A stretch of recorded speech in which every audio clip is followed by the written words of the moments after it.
Exercise 3.2 question number 5 है true और false. तो पहला आंसर है ट्रू बिकॉज ऑफ इसमें पूछा गया है the mode is always one of the number in a data. क्या मोड जो होता है वो डाटा में से ही एक कोई होता है? तो हाँ, जो हमें डाटा, जो हमारी वैल्यूज़, जो हमारे नंबर दिए जाते हैं, हम उन्हीं में से ही डाटा मोड निकालते हैं, क्योंकि मोड इक्वल्स टू मोस्ट आकर होता है, मोड आकर अपॉन होता है, जो नंबर बहुत बार आता है वो होता है। सेकेंड है the mean is one of the number in a data.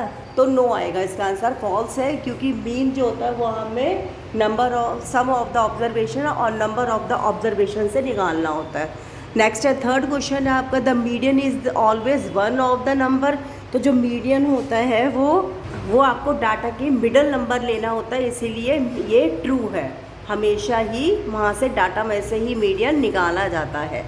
Next है द डाटा, ये आपके पास डाटा दिया गया है, इसमें आपको बताना है क्या इसका मीन 9 है। तो इसका आंसर आता है नो, क्योंकि इससे अगर हम मीन को फॉर्मूला लगाते हैं सम ऑफ ऑल ऑब्जर्वेशन और नंबर ऑफ ऑब्जर्वेशन, तो इसका आता है हमारे पास प्लस करने पर 64/8 आता है, और जब हम इसे कैलकुलेट करते हैं तो हमारे पास 8 आता है, जबकि उसने बोला है कि 9 आ रहा है इसका मीन। तो दैट मीन्स ये फॉल्स है, ये रॉन्ग है।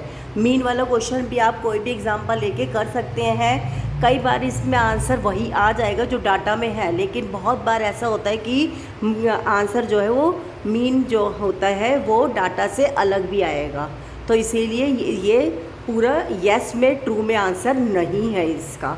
जैसे कि आपने कोई भी वैल्यू ले लीजिए, एग्जांपल के लिए मैंने लिया 3 + 3 + 4, तो हमारे पास क्या आ गया यहाँ पे? हमारे पास यहाँ पे 10 आ गया। अगर 10 आ गया, 10 को हम डिवाइड करते हैं 3 से, तो आंसर क्या आता है? 3.3 आएगा ना बच्चे।